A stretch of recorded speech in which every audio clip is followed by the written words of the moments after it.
I'm Charlie Kusha. I'm a TA specialist here in the Office of Special Populations Student Supports, and this is our October LEA webinar.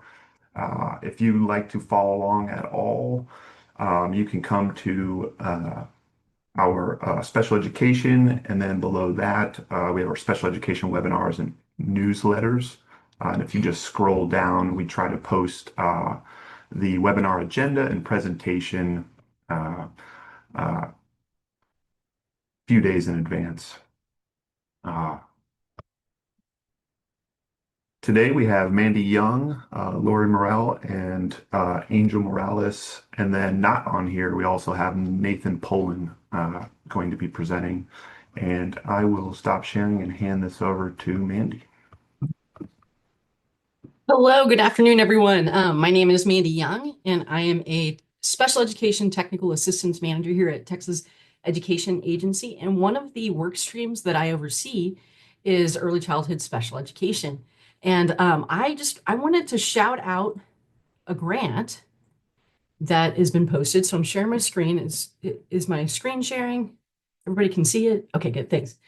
So this is the Texas SPED support site. If you haven't visited it, please do so because it has all of our resources for special education supports for staff on the Texas SPED support. It's spedsupport.tea.texas.gov. At the very top of this bar here, if you go up to opportunities, this is a new button that you can click.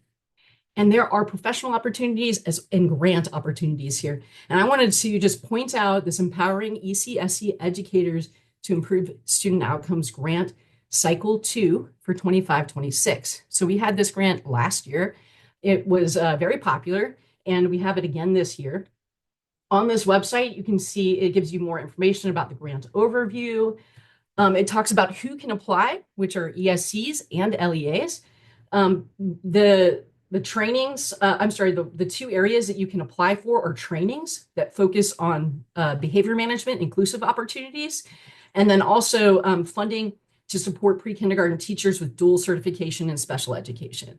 So those are the two areas. Last year, there were several ESCs and LEAs that did trainings around the pyramid model and the conscious discipline, lots of different behavior trainings.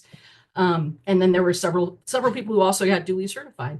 So check this out. I do want to point out that this time, because of the passage of House Bill 2, there were people that were, if you want to, through House Bill 2, you can get a certification exam fee for their first attempt on special education certification. So we have changed this to for our grant this year to say that the reimbursement is only available for the general education early childhood pre-K test, this test right here. So I just wanted to point that out. It talks about who's eligible to apply, and that's LEAs and ESCs. There is an application walkthrough video. This video is for the 24-25 last year's grant. So if you watch it, you're going to hear 24-25. But just replace 25-26 because it is the same information. It is the same grant. And then if you have any questions about the grant, please contact Empowering ECSE at region10.org, and they can answer any of those questions. The last thing that I want to just shout out is we are doing a survey. And up in the corner of Texas SPED support, it says, take our survey. This survey is very short, and it talks about what is on Texas SPED support. How often do you visit it? What are we missing? If we need more support for you, please take the survey so that we can put this into our plans, our work plans for next year. We use a lot of the survey results to determine what work we are going to create for the next year. So please don't hesitate to fill that out. This survey will close at the end of October, just like the ECSE grant. October 31st is a big day for the closing of the ECSE grant and this survey around Texas SPED support. Thank you. That's all I have to share. Thanks, Mandy. Quick question Adrian asks is if we applied last year, can we apply again this year? It's a good question. Yes, I think you can. That is a question that I would encourage you to ask at that email address, Texas SPED support, because I don't know that that's on the FAQ, but I think that you can. And I encourage you to go ahead and use that email and ask Region 10's support around that grant. Great, thank you. Next up is Lori. Perfect. Let me get my screen all shared. Um, Hopefully you can see the presentation. Um, and we'll get started. I don't know why I have closed captioning on, but it's an added bonus for today. Okay, so we wanted to bring to you today the from targeted monitoring to targeted support, and it's a very important um, title change for us. So if you remember, during phase one, we had what was called targeted monitoring, and that relied on information and data related to results-driven accountability, those federally required elements, as well as significant disproportionality. Based on the results, your LEA was selected to engage in maybe a targeted desk review, an on-site review, completed additional steps in the strategic support plan. So that was phase one. As we started moving into phase two, we sought stakeholder feedback. We did a landscape analysis across the country on selected state education agencies to learn more about how others complete this targeted monitoring piece. Much of the LEA feedback we received is that request to move away from that norm calculation model and allow LEAs to be able to replicate their own scores, as well as adding fiscal elements to facilitate increased engagement by LEA leadership teams outside of special education. Additional stakeholder feedback were captured in the bullets below. A lot of that feedback, those data points, are already monitored and analyzed through other teams and divisions at the agency. So as we start phase two, we are looking to transition from that targeted monitoring approach to more of a targeted supports approach when it comes to supporting LEAs outside of that cyclical monitoring process that we engage in. So every LEA is still going to engage in cyclical monitoring, but when it comes to utilizing data and that risk-based analysis, we are moving more from a targeted monitoring space to a targeted supports. So what does that mean? The process name has changed, and that is to reflect this enhanced support strategies stance that we at the agency want to focus on when it comes to these targeted supports. These supports emphasize collaboration and continuous improvement. The new terminology aligns with updated monitoring and assistance frameworks. And the focus is evolving solely from monitoring LEA compliance to balancing that approach and emphasizing continuous improvement. So not just continuously checking folders, not just continuously doing on-site visits. Those are all still captured. Those are part of cyclical review. Those are part of discretionary visits, discretionary reviews, but really looking at all the data, all the different elements an LEA submits data on, elements of engagement with the agency, and looking at that and putting it through that risk-based analysis to determine, is that LEA at high risk, and what can we do to support them to make continuous improvement and improve student outcomes? Um, Again, this change is going to foster that proactive approach to identifying and addressing needs for the LEA. So, as I've said a couple times, this phase two is much more centered around a risk-based analysis. It's multi-year data for a more comprehensive trend analysis. It is focused on that continuous improvement approach. It is a criterion model. LEAs will be able to replicate calculations for self-monitoring and progress evaluation. And we ensure that the highest need LEAs will engage in targeted supports with both the agency and the ESC liaisons. So here's a quick glance at the factors that are part of this risk-based analysis. You can see we have elements from continued noncompliance. So that is that federally required element number 3, maintenance of effort, performance level mean derived from that RDA data report. And then you have the state performance plan, indicators 11A, 11B, 12, 13.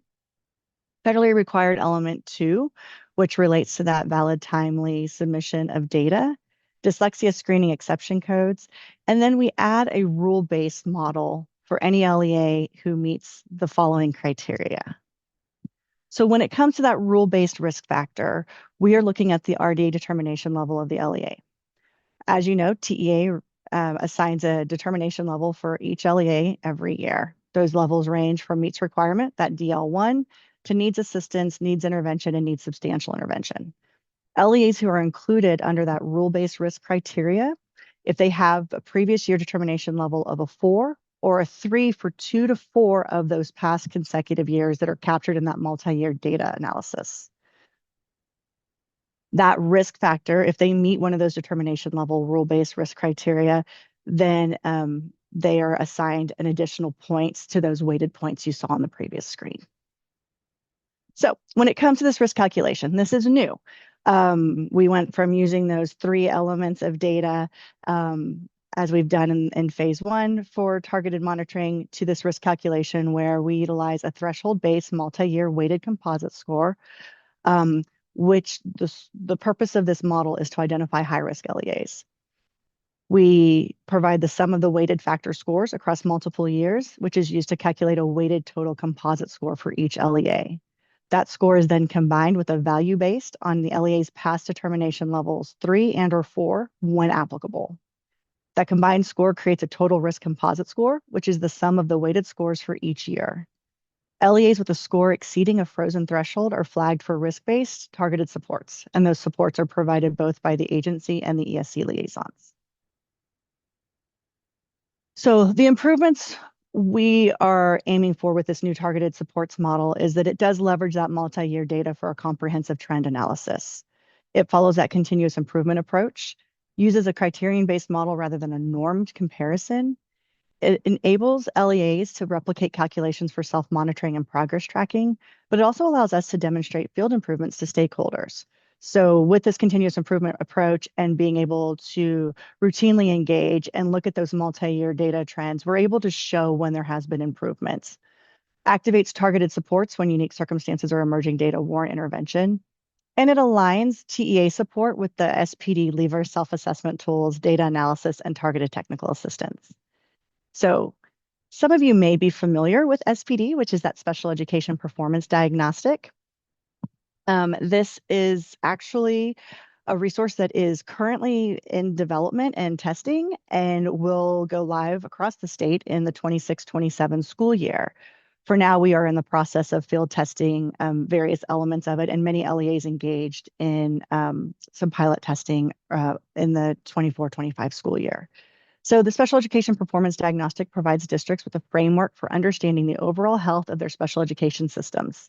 The framework is organized around levers, essential actions, and key practices that define what a district should do to ensure that students with disabilities are effectively served in schools. This is just a quick overview of those levers. There are 7 of the levers. You can see them named on your screen. Again, there's 7 levers, and then there's essential actions, key practices, and success criteria. In that SPED application, when it is fully launched and ready to go, these will be the different elements of the SPED. We are utilizing the SPED kind of as the launch point for targeted supports because of how robust it is in providing data and data analysis and allowing LEAs to access this information and the resources provided to help determine those continuous improvement actions, professional development needs, next steps to support those strategic support plans that will be developed for those high-risk LEAs needing targeted supports. I'm going to go ahead and play a quick video. I'm hoping everyone can hear and see the video. Once it's launched, if someone on the panel can give me a thumbs up, I'd appreciate it. Perfect. The Special Education Performance Diagnostic, also known as the SPD, is a research-informed, data-driven process designed to evaluate the overall health of a district's special education system. Developed in partnership with special education directors and school leaders from across the state, the SPD organizes essential actions and key practices into a framework consisting of 7 levers that together define what a district should do to ensure that students with disabilities are effectively served in schools. District leaders engage with the SPD through a secure application, which streamlines the process of reviewing data and completing key practice self-assessments to prioritize areas for strategic planning and continuous improvement. The SPD moves districts from data to decisions and builds stronger special education systems to promote positive outcomes for students with disabilities.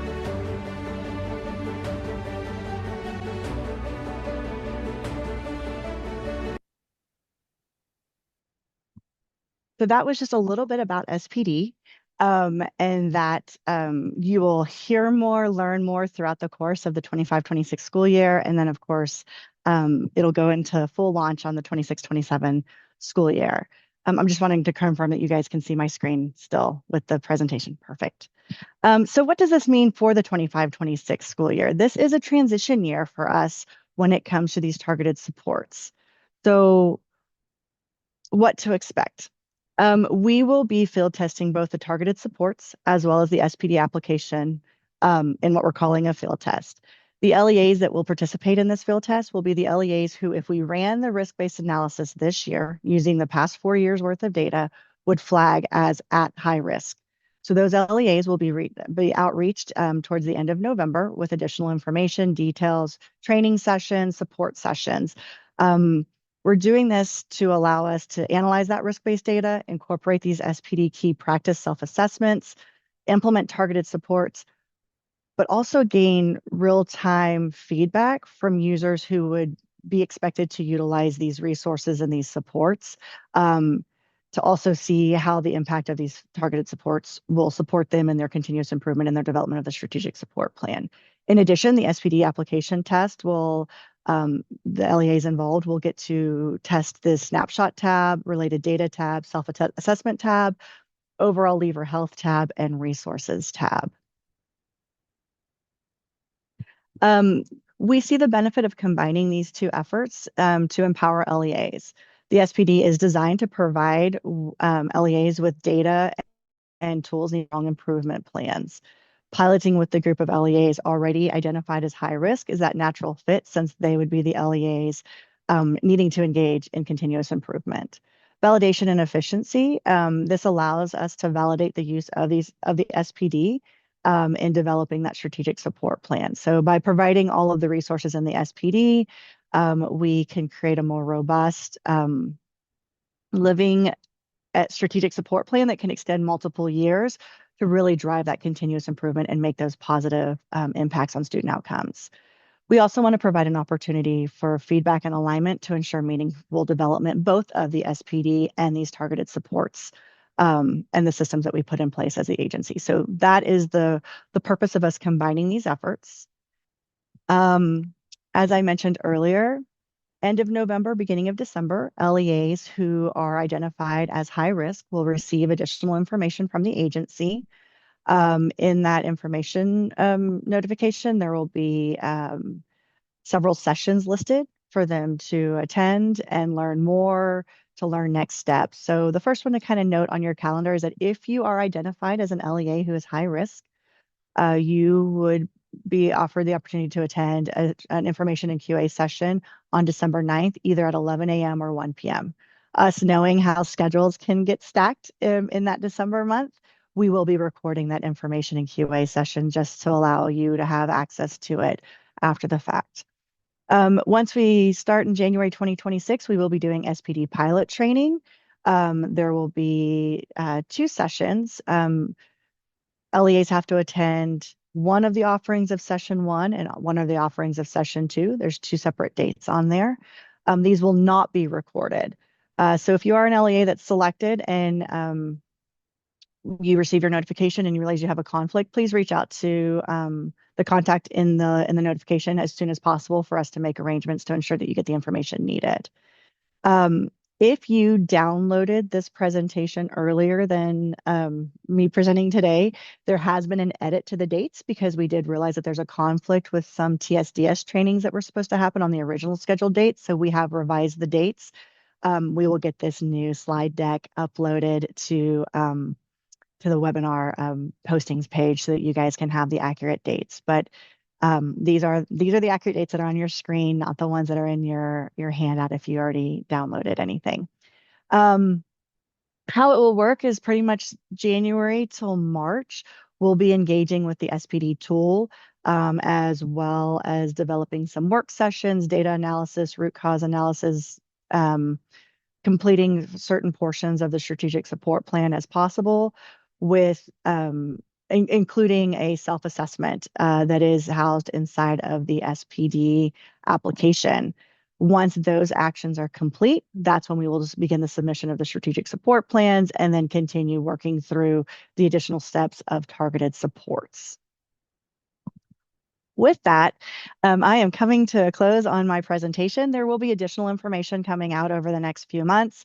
Obviously, the notification sent to the LEAs who qualify as LEAs at high risk, who will participate in the field test for targeted supports in the fall and winter, as well as additional information on SPD, upcoming information on the self-assessment for all LEAs in the state for the 25-26 school year, and then additional pieces as they become available. So thank you guys so much for listening in.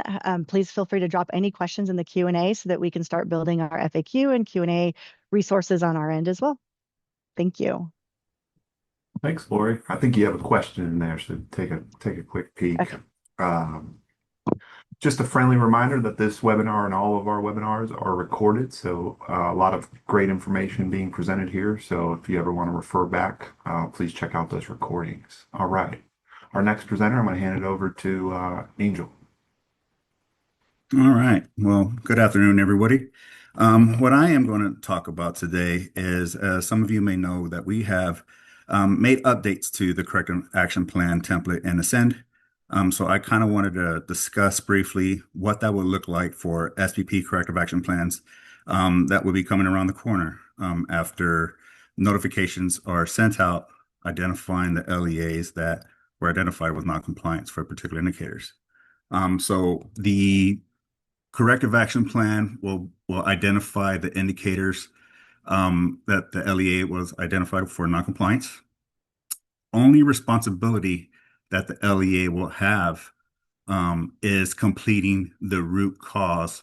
TEA will initiate all corrective action plans. The LEA is not responsible for initiating the corrective action plans. We will do that. The only responsibility they will have after the initiation is completing the root cause. Now, the root cause, you have two options. You can write one comprehensive root cause if the root cause aligns to each indicator, or they have the option of separating each indicator, root cause for each indicator. It is really at the discretion of the LEA. Once they complete that particular piece here, they will just save it, and that is it. There's nothing else they would have to do at that particular time. All the other steps remain the same, but that information and next steps will not be discussed until they have their initial conference with their assigned education specialists to kind of go through and finalize due dates and discuss the necessary requirements. And all those requirements are the same. Nothing has changed other than the visual and the platform. What we really intended to do was to take the lift off of the LEA and have a lot of the information automatically populated. So we're hoping this is a breath of fresh air for the folks that do have to create a corrective action plan and not have to go through all those unnecessary steps as they have done in the past. So that is it. That's actually what I just kind of wanted to show you and share with you. Additional resources and information are to come. Once we have those out, we will blast it out there via Send and the review and support website. So kind of keep a lookout on those for the next steps and the new information that's coming out to help support LEAs navigate through the updated corrective action plan in Ascend. Great information. Thank you. Thank you for that. All right. And finally, we will conclude with Nathan here. Good afternoon, everybody. My name is Nathan Pullen. I'm the State Autism Coordinator at TEA. Snuck on the meeting today, the couple agenda items here. So the first item is the Autism Circuit Academy.